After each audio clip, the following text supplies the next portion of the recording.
Hi, friends. My name's Trisha Roberts, and you're watching Faint Signals from Vega. So, if people could just let me know if there's anybody out here. I realize it's very early on the east coast of the United States. I live in Tasmania, so it's a little tricky finding the times that sync up with reasonable times in the United States. But anyway, so if anybody can just let me know if you are having trouble hearing. So I'll just continue on. So I'm going to talk about an essay. First, I'm going to share, Konichi knows, I'm going to share an essay, and it's not a long one, and it's called Animal Cruelty, Who is to Blame? And then I'm going to then discuss it, and I'm going to and then share some information about, hi Ray, I'm going to share, can you hear me okay? Is this loud enough? I'm going to then share some information about the reality of these so-called happy animal products, humane animal products that we are, told about and that they're promoted with the, sort of that has all these happy little animals on it, on the products, on the product packages. So, can everybody hear me okay? Hi, Izzy. Hi, Lance. Let me know if you can just write in. Oh, great. Okay. If it needs to be turned up, just let me, as long as it's not distorted. Okay. So, I'm going to share with you this, essay called Animal Cruelty, Who is to Blame? And, I hope that, I think some people may have a light bulb moment when they listen to this. Because we often, as, human beings, we tend to often always point outwardly to, to blame something that isn't us. That's a very common thing that we do. And oftentimes we're responsible for, this certain situations.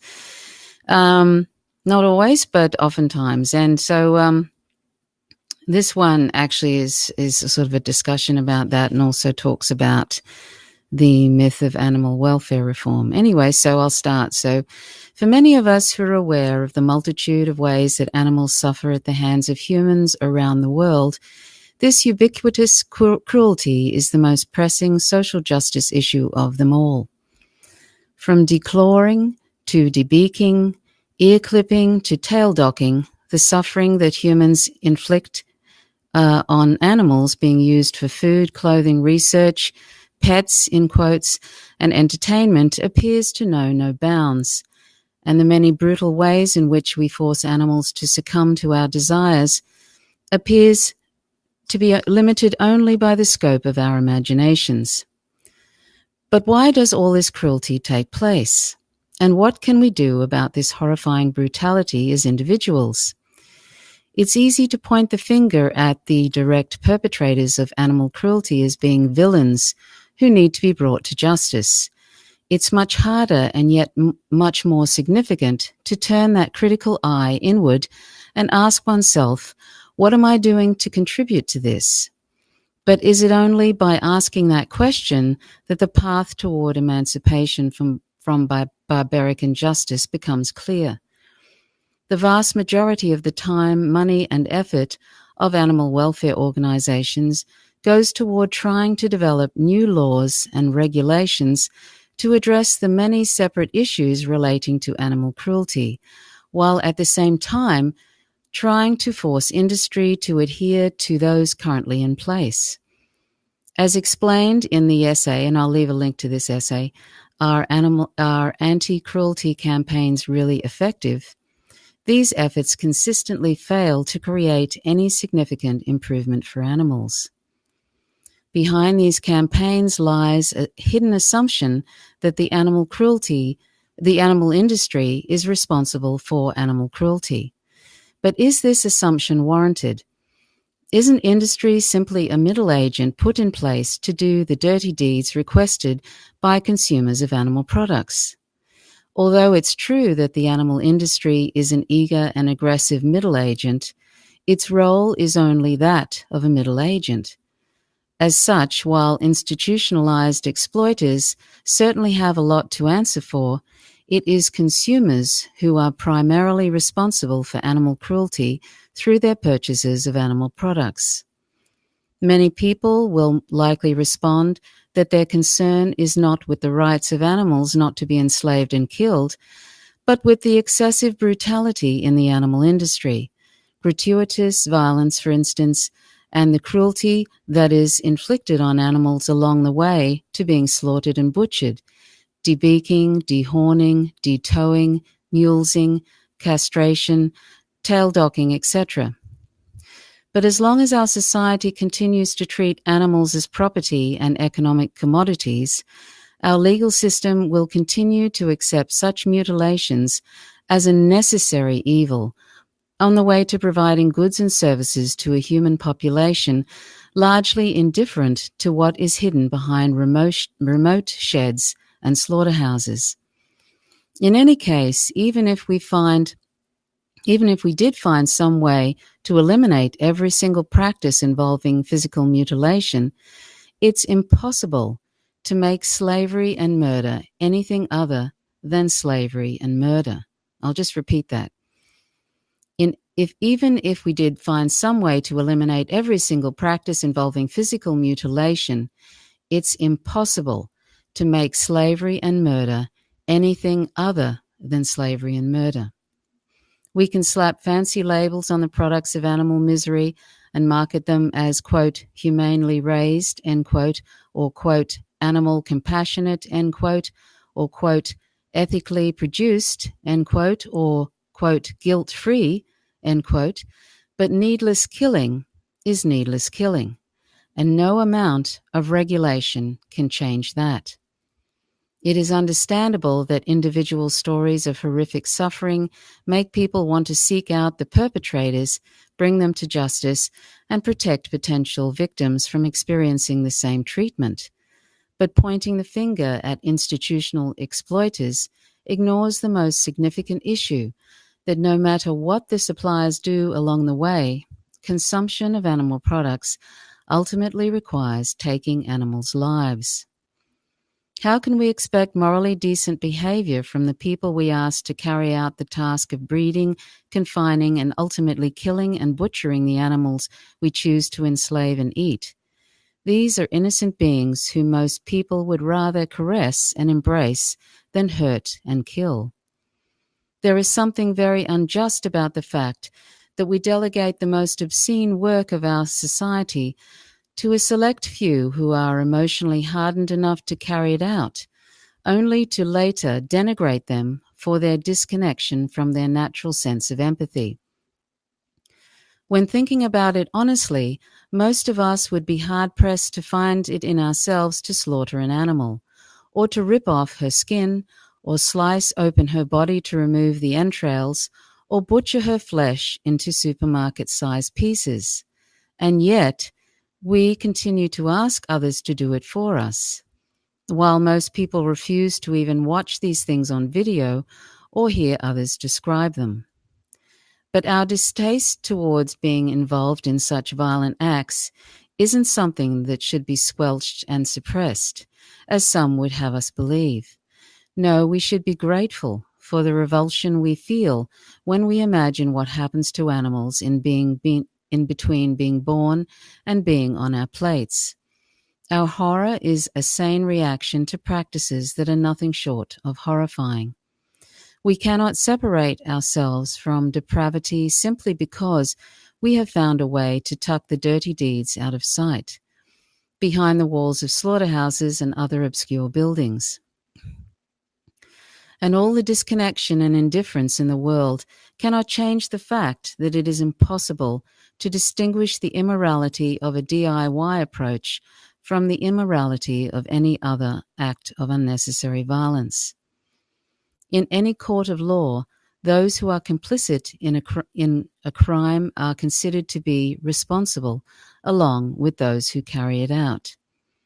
As expressed so eloquently by Ralph Waldo Emerson, quote, "You have just dined, and however scrupulously the slaughterhouse is concealed, in the graceful distance of miles, there is complicity. So that's an essay by Angel Flynn from Gentle World, and that was written in 2011, and I'll post a link to that so you can check out that site. There's a lot of really good essays on there, and it's very clear they don't promote animal welfare because the truth is that animal welfare is inherently abusive. If animal welfare reform were applied to humans, it would be considered torture. You cannot make something that is inherently immoral right, and you cannot make something that is inherently abusive non-abusive. There's no such thing as non-abusive use of animals. And so that's the bottom line, and that's something I hope that everybody takes from this. And also that when we point the finger at different businesses, like, for example, Whole Foods or Amazon or whatever, when we point the finger at them and as if they're responsible for animal cruelty, that in fact is actually it's really confused thinking in a way, because, if we weren't creating demand for those animal products, then those businesses wouldn't exist. Or if they did exist, they wouldn't be selling animal products, they'd be selling something else, possibly even vegan products, if there was enough vegans in the world. That's what capitalism is. It finds that, a niche market, and then it starts, creating a supply for that demand. So, when we look at these, when we're blaming these businesses, it's it is confused thinking, because we are the ones that create demand for that cruelty. We are the ones that create demand for those products of violence. So that's something to remember. And that if, that the only way to stop that cruelty is for us to go vegan. That is the only way, because those industries and the laws that look at animals as property, and we as humans have put those laws into place, you cannot possibly have any rights for an individual's animal or any group of animals when they're legally seen as property. And the reason they're legally viewed as property is because most of society believes at this point that animals are lesser and that they're here for us to use. And that is an indoctrination that we've been told since we were born. It's a generational indoctrination, and we think that because we believe that those animals are lesser because they're different. And that is something that we can say about so many forms of discrimination we have on the planet today. Racism is a belief. It's a belief in a discrimination which is based on an irrelevant criterion of race, that somebody who is another race is lesser than us because they're different. Or if somebody has a different gender than us, a different gender expression, therefore they must be lesser because they're different from us.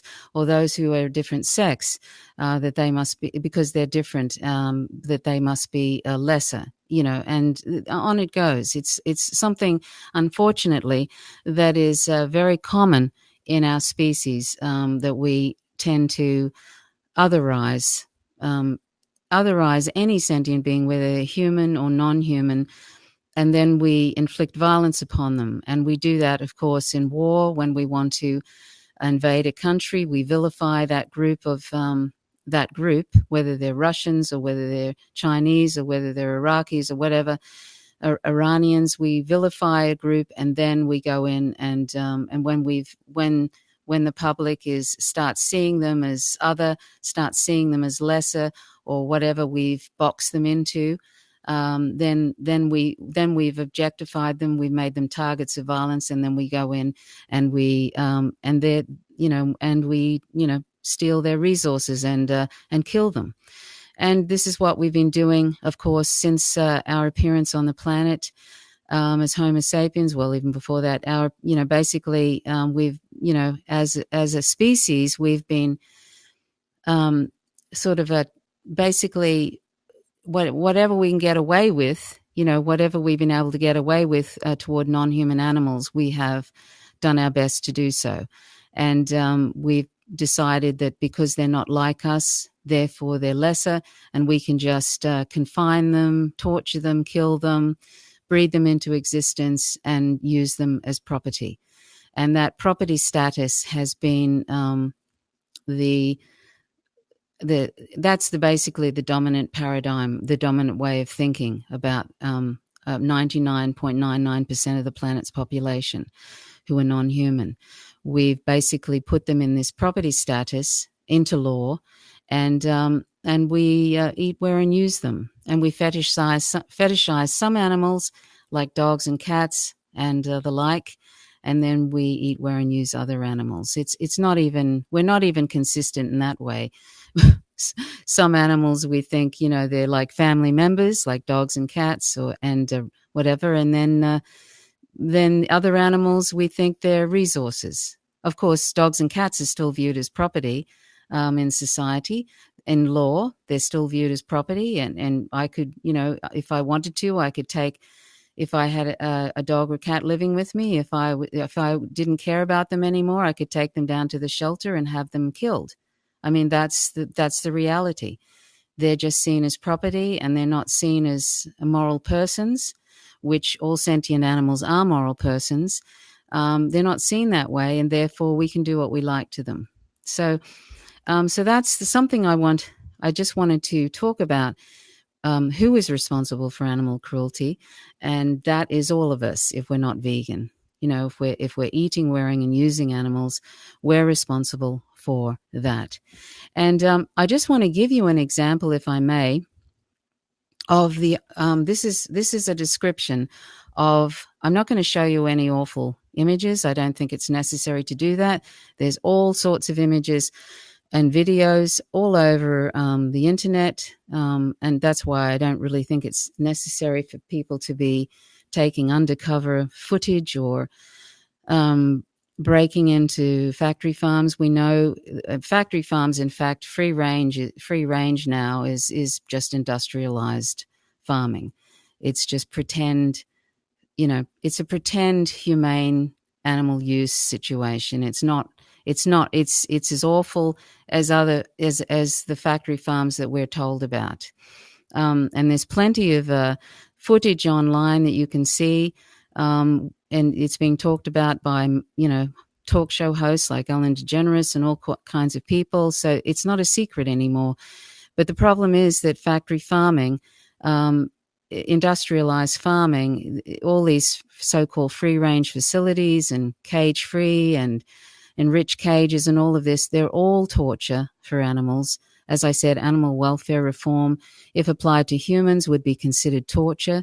I mean, they consider chopping off genitals of animals that are sentient without, anesthetic.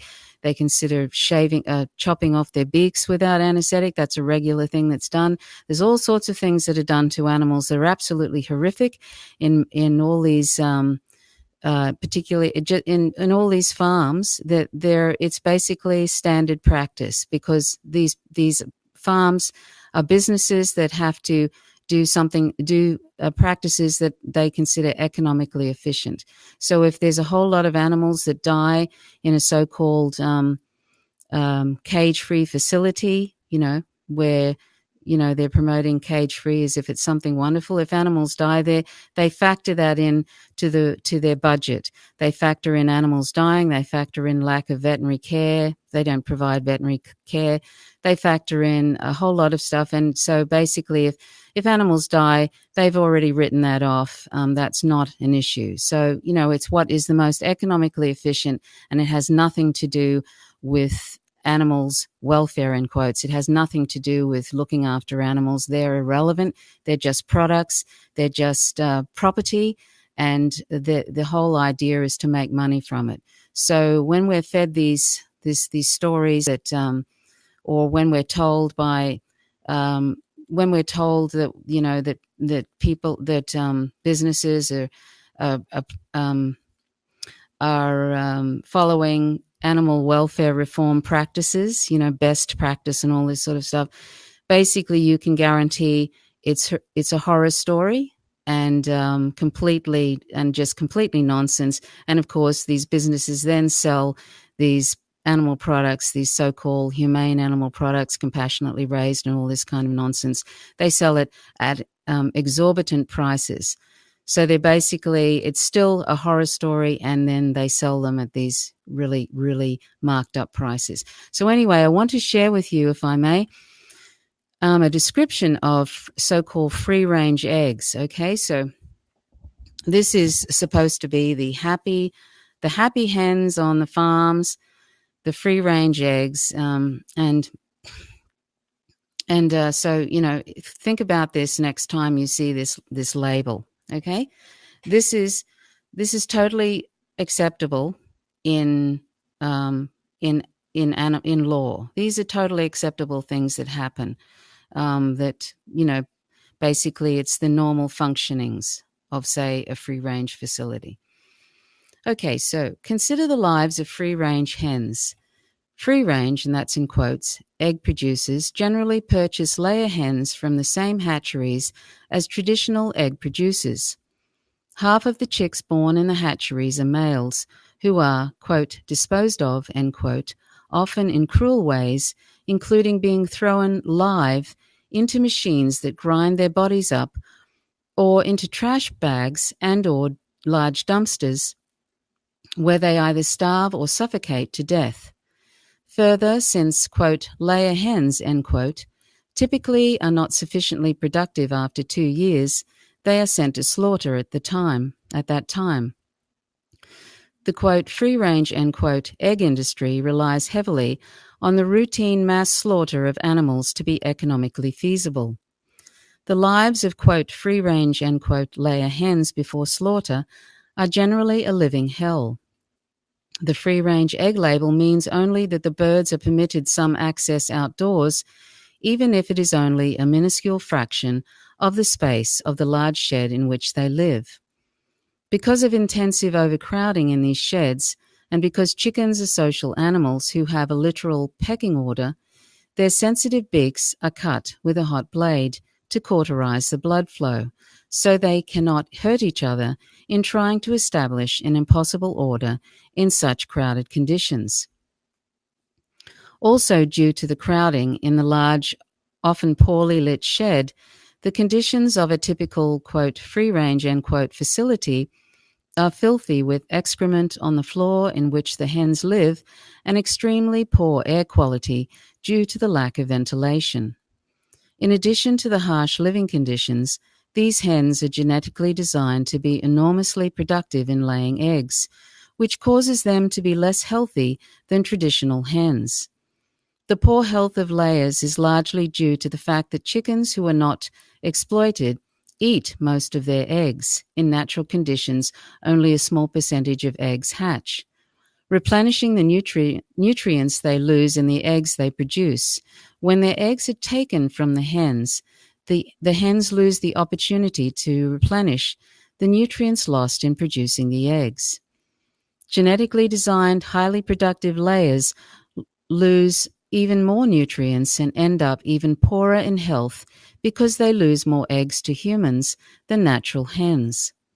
The egg production of hens peaks when the hens are around 7 months old and drops significantly at around 15 months old. To get an extra 6 months of production out of the hens, free-range producers will engage in a practice called force molting to imitate the conditions of the winter-spring transition. In force molting, the hens are starved for several days up to 14 days, and the lighting in the shed is dimmed. Hens can lose up to 30% of their body weight during this starvation process, and some of the weaker hens, already malnourished from not being able to consume their own eggs, are killed as a result.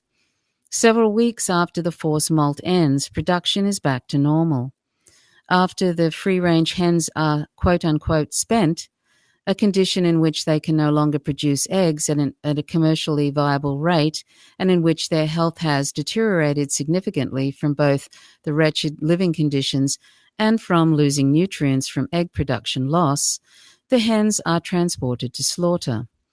Both transportation and slaughter can mean some of the most intensive cruelty that hens have ever experienced. They and their bones are very weak from giving so much nutrition for so long without replenishment from eating their own eggs. When they are handled roughly in transportation and slaughter, their bones are often broken.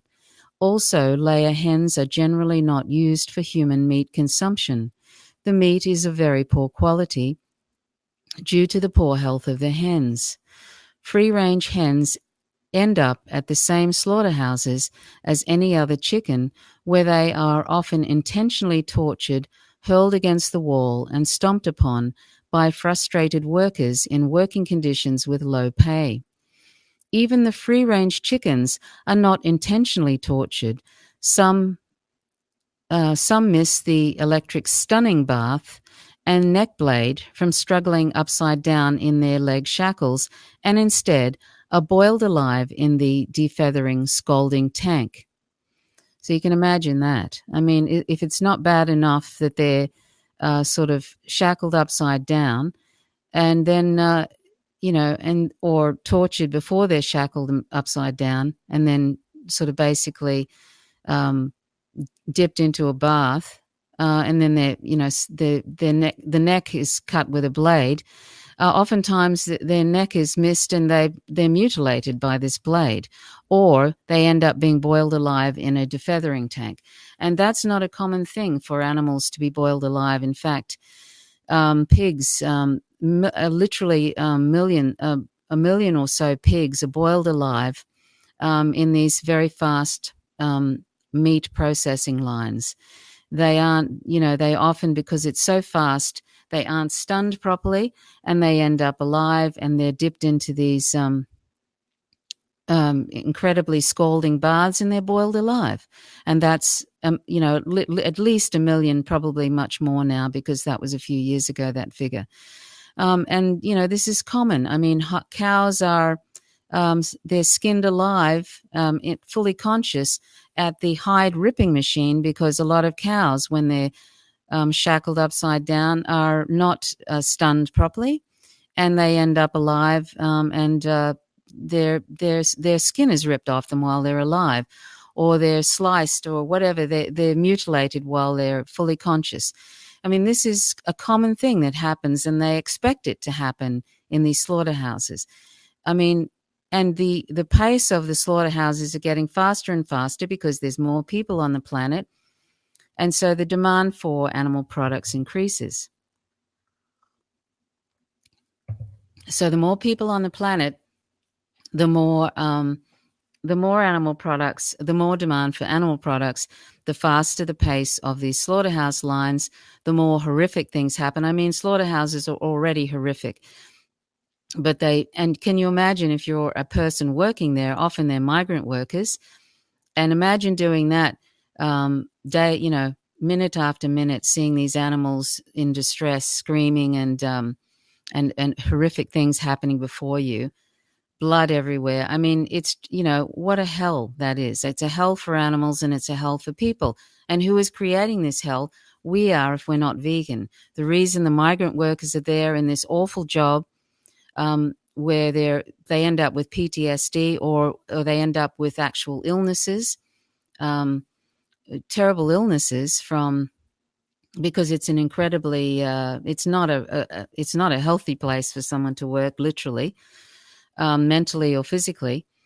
And animals are it's a horror house for animals. So there is no such thing as a non-abusive slaughterhouse. Let's just remember that there is no such thing as a non-abusive slaughterhouse. They're all abusive. They're all horror houses. And when I hear people say in relation to live export, there's this big campaign that goes on and on for decades about ending live export. Animals being shipped overseas alive to other countries. And people say, "Oh, let's end this awful trade because it's animals sort of that it's a horror story for animals on these ships and everything." But they say, well, let's kill them at home. That's people's answers, including large animal organizations suggesting that, as if, say, for example, as if Australian slaughterhouses are wonderful. I mean, please.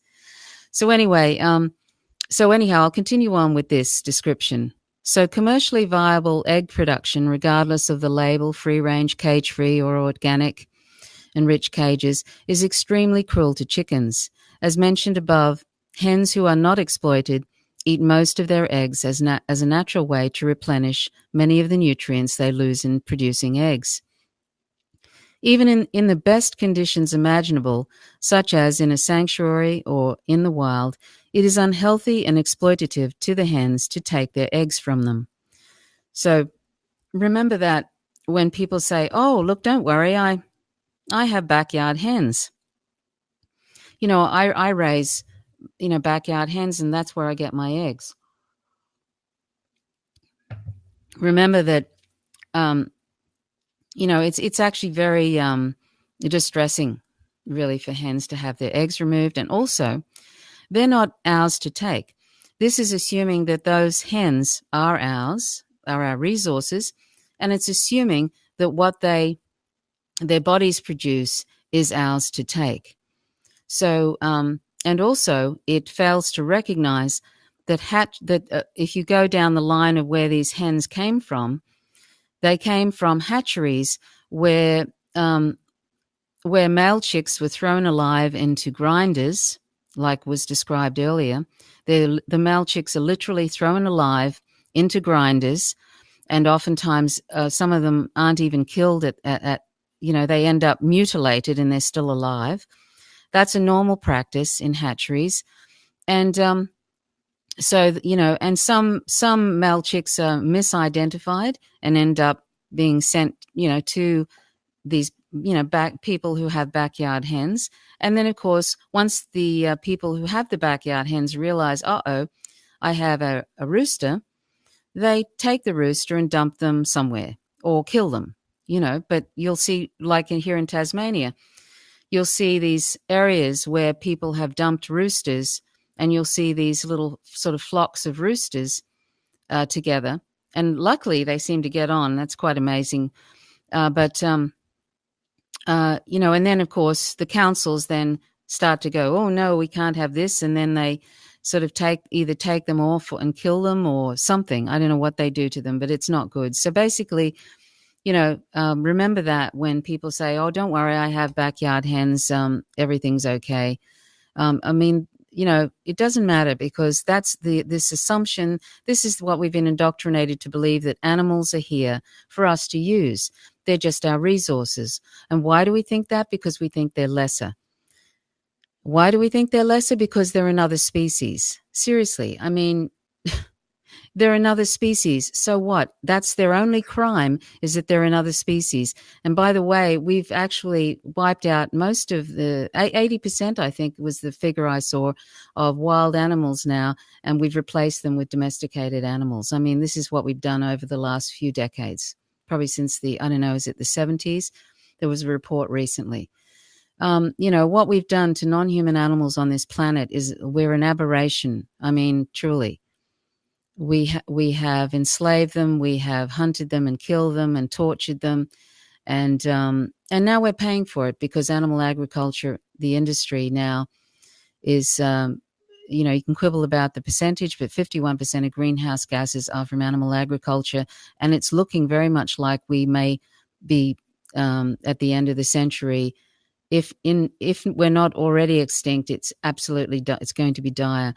And soon I'm going to share an essay with you, which is a horror story about what will probably happen in the next few decades in relation to climate change. So, in fact, what we've been doing to other animals on this planet, and the enslavement, and the enslavement and animal agriculture, industrialized animal agriculture, is probably one of the main things that will end up causing our own extinction. Of course, is going to cause helping to cause a sixth mass extinction right now. We're actually, through our animal product consumption, we're actually significantly contributing, each of us individually. If we're not vegan, we're significantly contributing to the sixth mass extinction, which we're on the front lines with, by the way, as humans. We're on the front lines.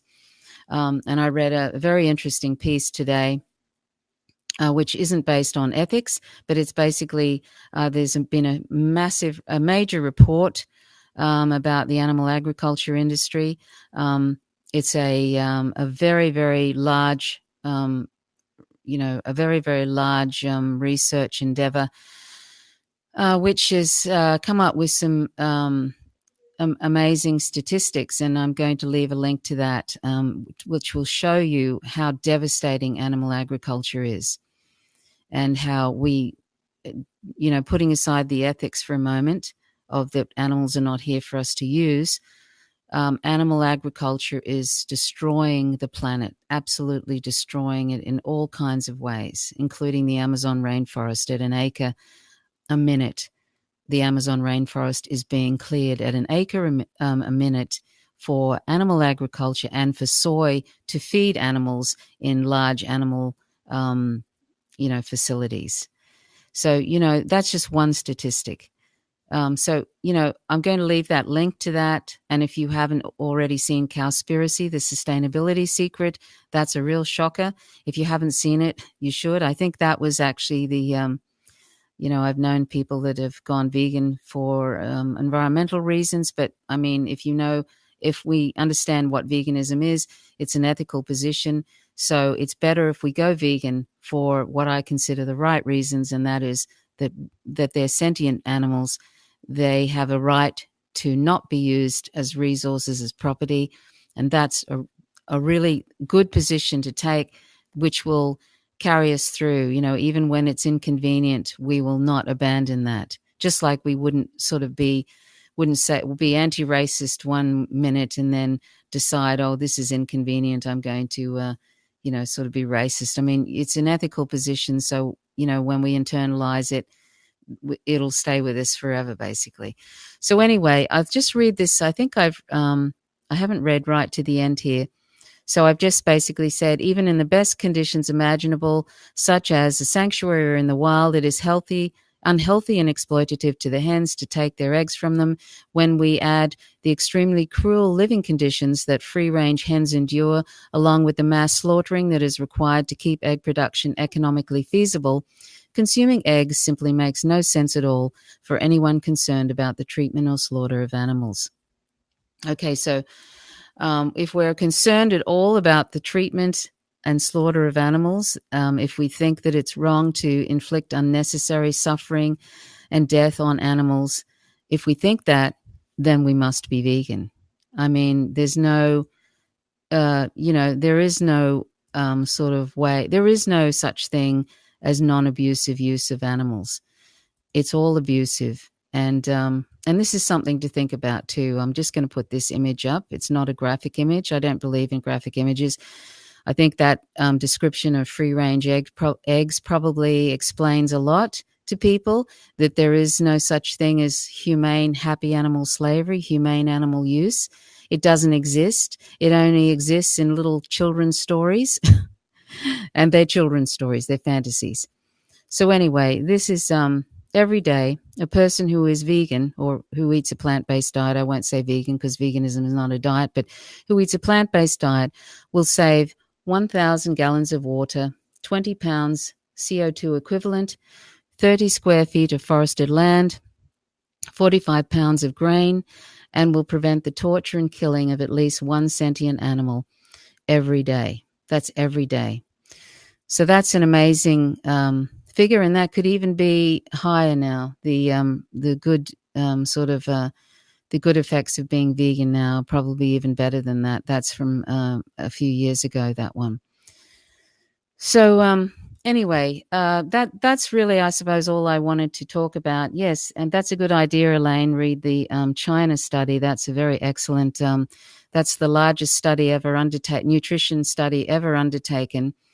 And they it's a really, really great read. And also think about watching what the health It was on Netflix about 6 or 7 months ago, or probably longer even, and it's a documentary, and that's very interesting as well. And if you want to find out science-backed nutrition information about a plant-based diet, and remember, veganism is not a diet, it's an ethical position which rejects using animals for food, clothing, entertainment, and other reasons.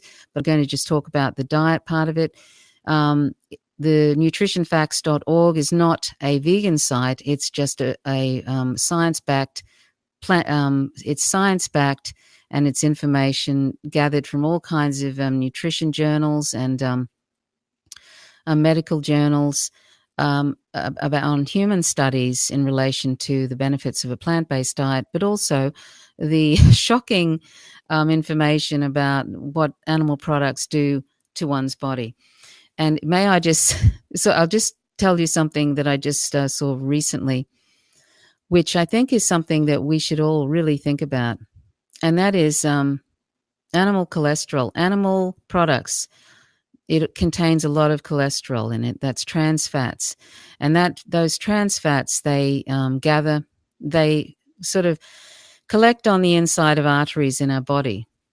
And something I read recently is that oxidized cholesterol is probably a very significant factor in Alzheimer's disease, because oxidized cholesterol from animal products, it collects on the interior of the artery, the main artery in the head, and it causes a stenosis, a narrowing of the artery, and which reduces blood flow, etc., and everything to the brain, and eventually people, it's been linked strongly to Alzheimer's. And it's impossible to really avoid animal cholesterol. Animal products they have that in it, trans fats. They don't belong in the body. I mean, animal products really should come with a warning label. That's how toxic they are. If you've done any sort of real research into real research, not stuff on mainstream media, because they're all supported by the animal industry, including Congress, who has given lots of money, lobbying money. You're not going to get any real information from mainstream media really about the problems with animal products. I'm just talking about health now. So if you want to have real information, I really would strongly recommend nutritionfacts.org, and I'll leave a link to that. And you can find that also on my podcast. I have a vegan resource podcast called How to Go Vegan, it was mentioned in that last image. And it's actually, I think I did it. It's my podcast, but I've shared. It's a podcast which is focuses on ethics. You can listen to it when you're walking, or when you're on a treadmill, or whatever you're doing. Sort of where you can just listen to something and do something else. You can listen to that, and it's I've made it as comprehensive as I possibly can, and so I hope that you will check that out.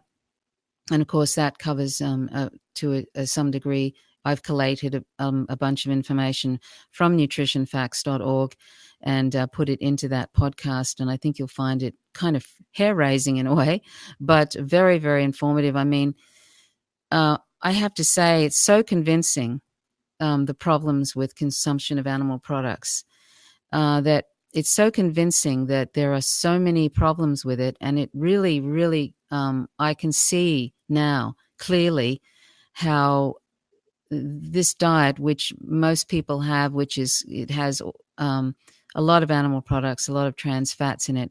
It is not surprising that we have these sort of issues that we have in society with health and disease. For example, diabetes. It's discovered that it's actually the cholesterol, the trans fats in animal products, which causes the resistance in the muscle to insulin in our bodies. So it's actually it's not really, that is a very, very strong, it's a problem, animal fat and diabetes. If you're consuming any animal products, including dairy. And dairy is a horror story. I haven't described what happens in the dairy industry, but just know that male calves are taken away and killed when they're just a few days old. That's a normal thing that happens in the dairy industry. But dairy is, full of cholesterol, and that contributes to diabetes. So does, all different kinds of meat. And don't think that eating sentient fish gets you off the hook either. It doesn't. Fish has all sorts of problems too. It's just a toxic soup, and we are really, really destroying our health. And if we wonder why there are so many people who are there's such an increase in Alzheimer's, just look to how much cholesterol is in animal products, and that the very nature of animal products is cholesterol. So it is no surprise really. And I'll leave a link to that science-backed, the latest science about Alzheimer's and cholesterol. And, it's a dreadful disease, Alzheimer's, and, we can avoid it. In fact, you can actually reverse. If you've got high cholesterol, you can reverse it by just adopting a plant-based diet. It literally reverses the buildup of cholesterol in your arteries. So even if you're halfway on the way, there's lots of children today. They've done autopsies on children who were killed in accidents, and they've actually found cholesterol buildup in their arteries, even as children. So is it any wonder that we end up, basically with Alzheimer's? And that's only going to get worse and worse because our diet appears to be getting worse.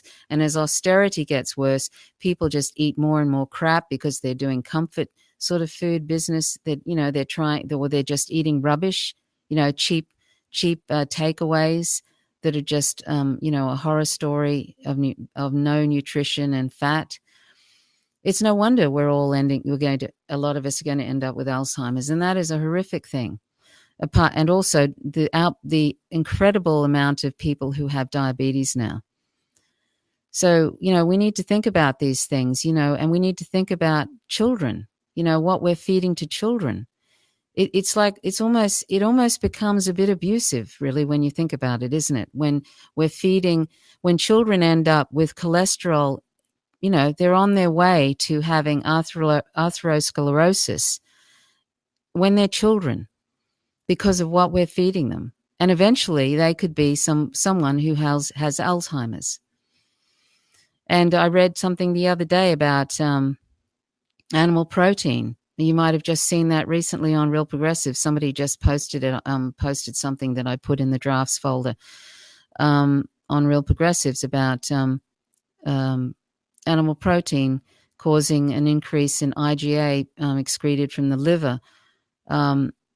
And I forget what that was. I'll have to look that up. Sorry, I've forgotten what that report said. But anyway, you'll probably find that if you look it was posted in the last 15 minutes or 20 minutes or so, just before I started this live stream. Anyway, so I'm kind of sort of rambling on a bit here. I tend to do that. I'm sorry. That's just I tend to meander through subjects, and then I get caught on something, and then I have to go back to it. But anyway, I hope that you get the message here. There's a few things I want you to take from this. Firstly, we can't, while animals are considered property by us, and it's enshrined in law. It won't matter bans and boycotts and everything and tweakings on the edges of animal welfare reform, which I've said to you, if applied to humans, would be considered torture, right? Because you've just heard that dreadful description I have of the so-called free-range happy hens type egg farming, right? So while animals are property, while society is not vegan, and while we view animals as property, they can never have any rights. There will never be any rights for them, and it'll always be abusive. Just the very fact that we take away we confine them and eventually kill them, just the fact that we confine them and breed them into existence is a rights violation. And the fact that we have enshrined in law that they're property and that we can do whatever we like to them is immoral. It's immoral like any other discrimination we have toward human sentient beings. If we have a discrimination or if we're enslaving children, we don't go and say, well, let's make that slavery for children more humane, do we? We would say, let us end that slavery. Let us abolish that slavery. So when we talk about, and the only reason, and this includes animal advocates that, who claim to be animal rights advocates, if we go and say, well, if we say to the public, that we need to treat these animals better, that what these, sort of farms are doing is wrong, they need to adhere to animal welfare laws. What we're basically saying is that it's morally acceptable to exploit sentient animals as long as it's done, quote unquote, humanely. That's what we're telling the public. If we're not asking the public to go vegan and end our use of them altogether, then we're basically endorsing the property paradigm. We're endorsing the immoral institution of slavery.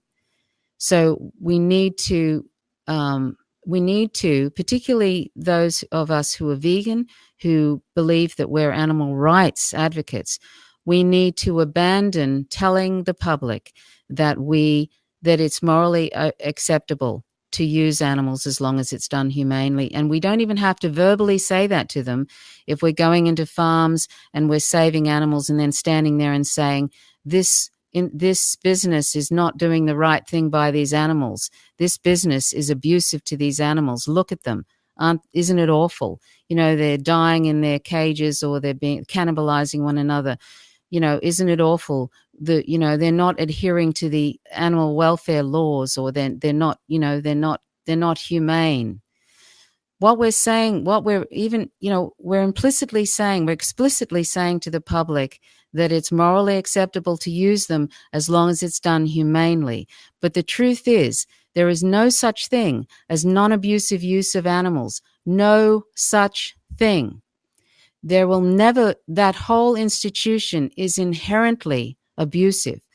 Animal exploitation in all its forms is inherently abusive.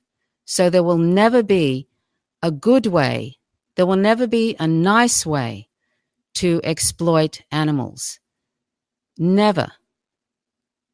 There will never be a morally justifiable way, particularly when we don't need animal products to survive.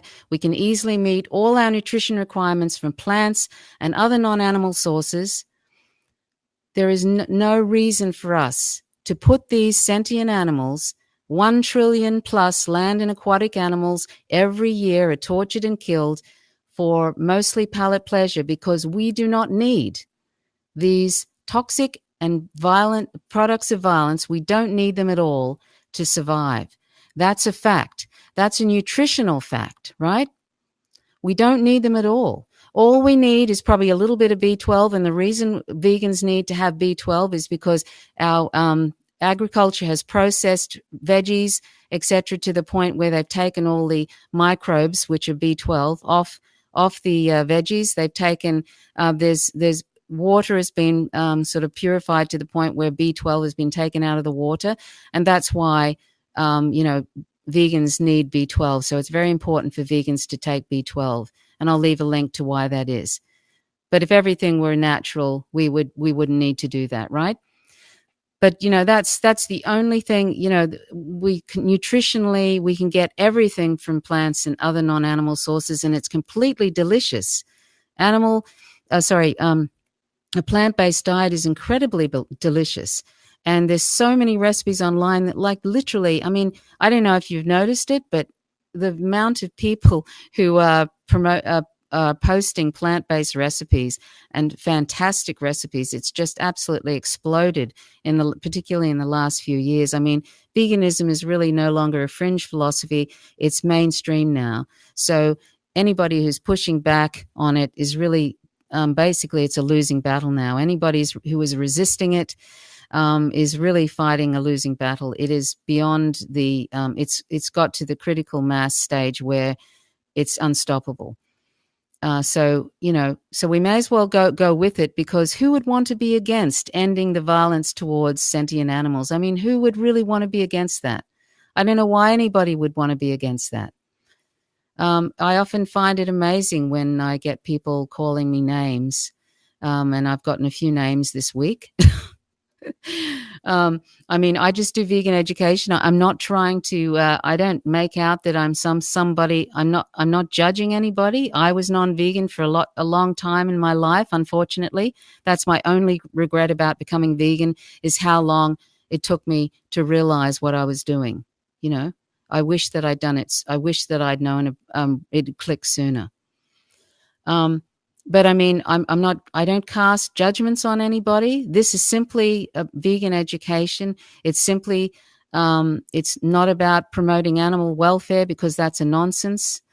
That's promoting violence. I don't do that. It's simply, I'm promoting the end of the property status of animals, and that means you and we have to be vegan. If somebody is not talking about veganism, then I don't consider it. It's not beneficial. If we really want animal exploitation to end, if we want the violence of it to end, then we have to just talk about veganism, talk about people becoming vegan and ending this terrible, terrible violence, which is completely unnecessary. And I've explained why that is. So, it's really simple. It's not rocket science, really. It's like we end demand for animal products. It ends the supply. It's an economic thing, demand, supply. When there's a critical mass of vegans on the planet, all these different industries are going to find something else to do. And all the animals that are used, people go, what about the animals? Well, the reason there's so many of them is because we've been breeding them into existence by the billions, by the hundreds of billions.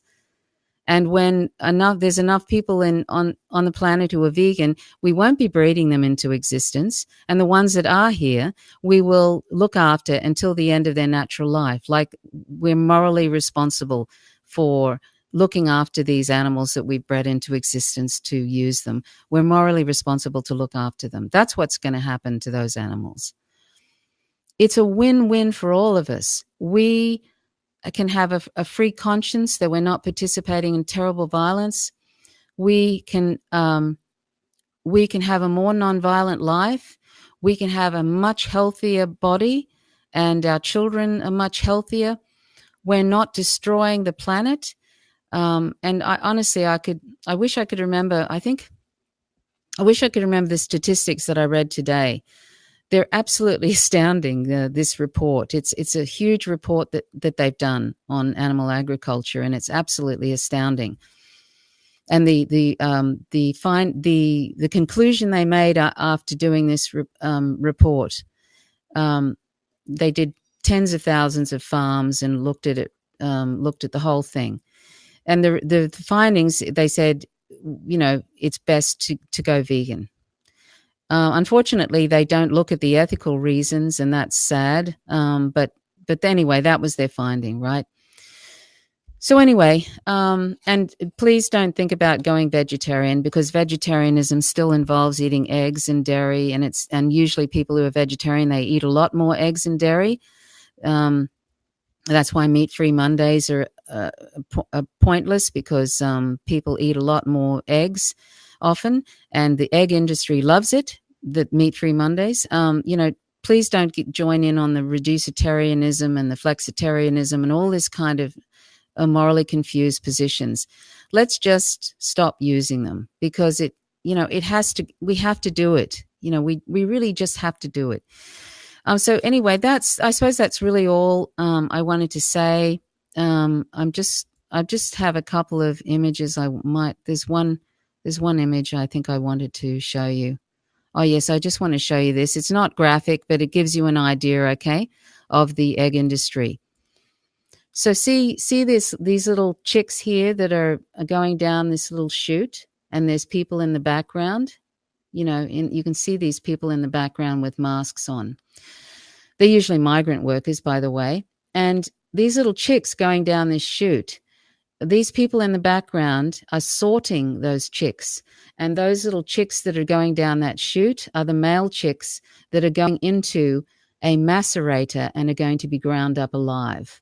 That's what happens in hatcheries, and those chicks are oftentimes put into boxes and posted alive to different businesses and to people that have backyard hens. But that's what happens just before they're put into these boxes and shipped off, or whatever, or sent in trucks, to free range facilities, in quotes, free range, or the, battery, the caged hens, whatever. This is what they do. They are male chicks, and that little guy is just about to go to be ground up alive in a macerator. So, that's hideous, isn't it? And this is all for some egg on our plate, which also the cholesterol in that is going to cause us Alzheimer's at some point. I mean, as well as a whole bunch of other things. I mean, I think I heard eating one egg is like smoking 5 cigarettes or something. So anyway, check out that documentary, What the Health. It's a real shocker. It's just like, the evidence is there's just overwhelming evidence to be vegan. And the most important reason to be vegan is for animals. That's because they're sentient. I mean, if you have a dog at home, right, or a cat at home, and you love that dog or cat, you consider them a family member, right? That dog or cat is no different than all those animals we have on our plates, or the ones that we're wearing on our backs, or whatever. They're no different. They are as sentient as that cat or dog whom we love. And the only reason we think differently about those other species is because we haven't had a personal relationship with that species. But if we had, we would see that the cows, the calves, the chickens, they all have different personalities, and they love life just as we do. They have likes and dislikes. They interact with others just like we do. And even if they're like, for example, fish, right? We can't recognize what's going on with fish. They don't display recognizable emotions. That doesn't mean that they're lesser just because they don't display recognizable emotions, or that they don't do something that's like us. Animals don't have to be like us for us to value them. They don't have to be like us.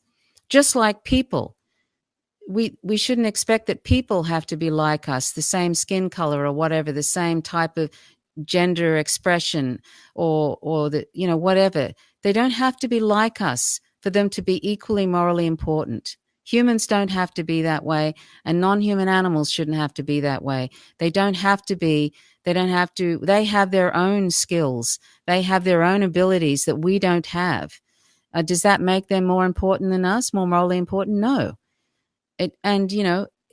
So we have to stop using difference and otherizing a group simply because they're different from us. We need to accept diversity. And if we start accepting diversity, when we start accepting non-human animals and respecting them and their rights by going vegan, then this is going to branch out to all other aspects of our lives, and it can only make the world a more nonviolent place, because these things don't stay in a vacuum. If we care about other animals, and we care about the most vulnerable on the planet, who are other animals, right? The most persecuted, oppressed, exploited group on the planet. If we care about that group, then we're going to care about people who are the most vilified on the planet. For example, Palestinians and groups like that. You recognize, justice becomes more of an obvious, injustice becomes more of an obvious thing, and one wants to act on it. How can that be bad to start to broaden one's sense of justice and broaden one's and incorporate more nonviolence? And I don't understand anybody who has the mindset to try and stop that from happening and shut it down. And I regularly get some folks who feel the need to, they feel threatened because they don't want to change their own behavior, and they try and find all these really, really weak excuses as to why they don't want to go vegan. And it's because they just don't want to change their behavior. But it all starts with us. And, and then they start with the ad hominem because they have no argument. People only launch ad hominem attacks when they have no argument. And that's a regular thing that I experience. But that's changing because, it's unstoppable at this point. So, I just bypass those who don't want to listen to this message about nonviolence and just go to the people who do. And there are plenty of people who do. You only have to see how veganism has really taken off now. And, there's 3.5 million people in the UK now who are vegan, who label themselves as vegan, identify as vegan. Anyway, so I'm just sort of carrying on now, but I hope that this has been a helpful discussion. So I'm going to, okay, so that's good to hear, Alex, that you would never want to shut down the conversation. You're vegan. That's excellent. And that's great. It's like, I mean, I didn't understand why would anybody want to shut down and stop and issue a sort of a movement which is ending the torture and killing of hundreds of billions of sentient animals for unnecessary reasons. I don't understand that. I truly don't. When I read that, when I became vegan 13 years ago, and I did that when I looked at online, and I came across, I don't know how this happened, and I'm so grateful to whoever posted this, but they posted something about the dairy industry. And I was so shocked. I couldn't believe that this was acceptable. Do you know what I mean? I couldn't believe that it was acceptable, and yet this was the normal runnings of the dairy industry. It was normal. So that was inbuilt abuse, and it couldn't be anything else but that. And I realized, so this is how the normal runnings of the dairy industry. And I looked further, and all these industries are like that. But even if they weren't like that, even if they were the most wonderful things, heavenly, where they sang the animals to sleep and they made these most beautiful beds, and at the time they were being killed, they stroked their heads and sang them into a stuporous state or something, and then slit their throat. Even if it was the most, something like Soylent Green, the end of Soylent Green, the movie. I mean, it's still wrong. The fact that we imprison them and take their young and then, take their lives. We take their lives from them. If somebody came up to us and shot us in the back of the head and they said, oh, but they didn't feel anything. They didn't feel anything. I took their life and it was humane. I mean, we would have a problem with it, wouldn't we? They're taking our life, our life. So, death is a harm. Anyway, so I'm going to stop now. I could go on and on and on, but I better not. So, I hope that you think about this, and I hope that it's been helpful. And, and Alex, if your cat is suffering with a painful, immobilizing disease, just like we wouldn't want people to suffer. I believe in euthanasia, like when people are suffering, when they're dying, we have the right, if it's unbearable suffering, to end our own life. And I believe in, sort of legal euthanasia in that way. And I think the same is the case, if animals can't do anything about that, and if they're suffering from a terrible disease and there's nothing you can do about it to ease that suffering or whatever, and it's terminal, then, euthanasia, I think, is the way to go. Anyway, so thank you, Ray. I hope that's, I'm glad you enjoyed it, and anybody else who joined in, I will answer those comments. Thank you very much for joining in on this. So anyway, I hope you have a great day. Oh, Elaine, you can, if you want to contact me, you can contact me via howtogovegan.org. But you could probably reach me on info at howtogovegan.org. Okay, so have a great rest of the day. And my name's Trisha Roberts. You're watching Faint Signals from Vega on Real Progressives. Till next time, bye for now. Peace.